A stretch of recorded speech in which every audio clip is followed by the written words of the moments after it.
ہم اجالا کر دیتے ہیں، قبر کی کالی کوٹری کو کیسے اجالا کیا جائے گا؟ آج کے اس ترقیاتی دور میں لوگوں نے نہ جانے کہاں کہاں پر اپنی روشنی کو پہنچانے کی کوشش کی۔ دن کے اجالے میں شولر دھوپ کی تپش کو لیتا ہے اور رات کو وہی روشنی کے شکل میں ہمیں مہیا کر دیتا ہے، مگر کسی انجینئر نے آج تک ایسا کوئی آلہ، کوئی ایجاد نہ کیا ہے کہ قبر کی کالی کوٹری کو بھی وہ اجالا کر دیں۔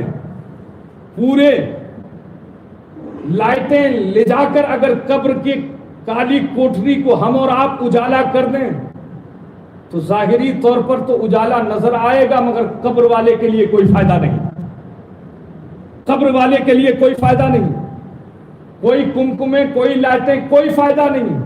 اب فائدہ دینے والی چیز ہے وہ کیا ہے؟ آقا فرماتے ہیں میرے امتیوں پریشان مت ہو، زندگی رب نے عطا کی ہے، کثرت سے وضو کیا کرو۔ کیا کیا کرو؟ کثرت سے وضو کیا کرو۔ میرے آقا کثرت سے وضو کریں گے فائدہ کیا ہوگا؟ آقا فرماتے ہیں جب تم کثرت سے وضو کرو گے نا، تمہارے وضو کا پانی جس عضو سے گزرے گا، جس جگہ سے گزرے گا، قبر میں وہی عضو، وہی جگہ 14ویں چاند سے زیادہ چمکتا ہوا نظر آئے گا۔ اب بتائیے نماز کے لیے وضو ہے کہ نہیں؟ کوئی آدمی کہے میں نماز پڑھتا ہوں بغیر وضو کے، ان کی نماز اس کے منہ پہ مار دی جائے گی، بس اس کا اٹھنا بیٹھنا ہی ہوگا۔ نماز کے لیے وضو شرط ہے کہ نہیں؟ بغیر وضو کے کوئی نماز پڑھ سکتا ہے؟ تو بتائیے جس نماز کو، جس وضو کو چھوڑ کر ہم بھاگ جاتے ہیں، پورے سال غائب رہتے ہیں، ادھر ادھر بھٹکتے رہتے ہیں، اب بتائیے کہ آخرت جس دنیا کو اللہ تبارک و تعالیٰ نے کل متاع الدنیا قلیل کہا ہے، کثیر نہیں کہا ہے، قلیل ہے، اب اس قلیل دنیا کو سجانے کے لیے نہ جانے ہم کیا کیا کر جاتے ہیں، کیسی کیسی باتیں کرنے لگتے ہیں۔ ذرا غور و فکر کریں کہ آخرت والی دنیا جسے کثیر کہا گیا ہے، اس کثیر دنیا ہم نے کیا کیا ہے؟ ہم نے کیا کیا ہے؟ ہمارے پاس کون سے عمل اس طرح سے ہے کہ آخرت کے مکان، آخرت کے گھر کو تیار کرنے والا؟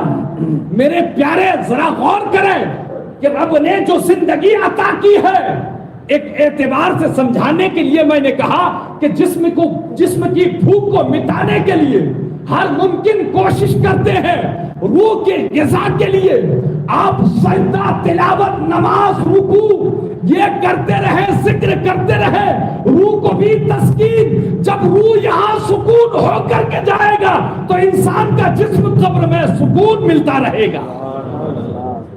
اس لیے ہمیں اور آپ کو چاہیے کہ یہ ہر 11 مہینے کے بعد اللہ تبارک و تعالی ہمیں رمضان المبارک کے معظم مہینہ، محتشم مہینہ ہمیں اور آپ کو جو نوازتا ہے نا، اس کا مطلب اور مقصد یہی ہے کہ میرے بندو آج آ جاؤ، تم ایک سجدہ کرو گے 70 سجدے کا ثواب عطا کر دوں گا، نفل پڑھو گے فرض کا ثواب عطا کر دوں گا، فرض نماز ادا کرو گے 70 فرضوں کا ثواب عطا کر دوں گا، مسجد کے کونے میں بیٹھ کر سبحان اللہ کہو گے 1,00,000 نیکیوں میں اضافہ کر دوں گا۔ میرے پیارے یہ رب کی طرف سے ہم سبوں پر بہت بڑا رحم و کرم ہے، بہت بڑا فضل ہے۔ اور تیسری بات قبر والے جو ہمیں اور آپ کو یہ کرتے ہیں، میں نے قرآن کریم کی آیت کو تلاوت کیا، اقیموا الصلاۃ، نماز قائم کرو، وآتوا الزکاۃ، زکات دو۔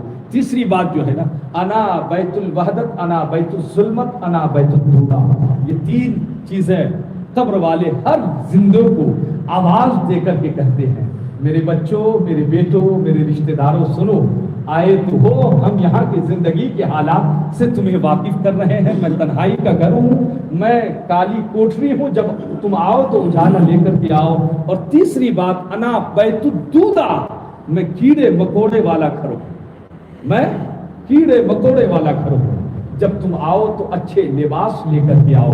میرے پیارے ذرا غور کریں کون سے لباس دیتے ہیں، وقت کی کروڑ پتی ہو، ہو، خراب پتی ہو، اس کو بھی وہی لباس دیا جاتا ہے، جو غریب ہو، مسکین ہو، یتیم ہو، اسے بھی ویسا ہی لباس دیا جاتا ہے۔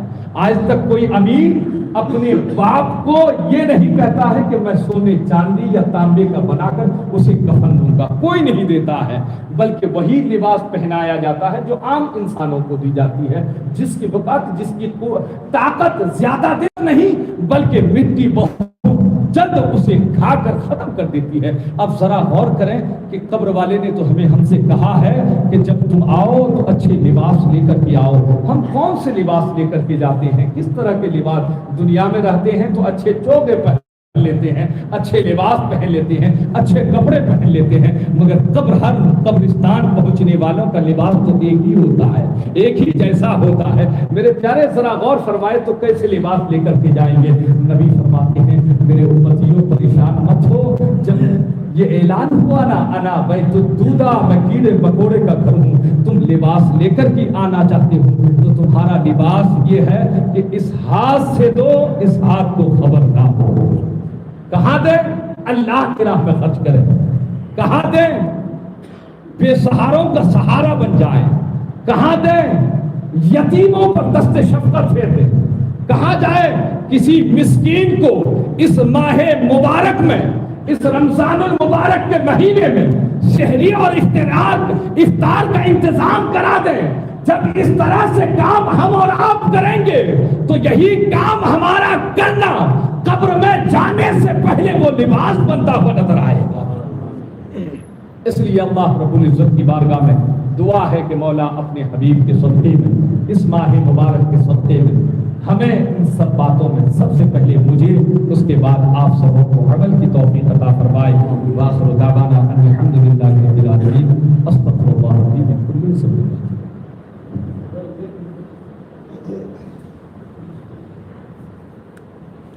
آمین۔ اللہ رب محمد صلی اللہ علیہ وسلم، اللہ محمد صلی اللہ علیہ وسلم۔ اللهم ربنا آتنا في الدنيا حسنة وفي الآخرة حسنة وقنا عذاب النار۔ اللهم رب اجعل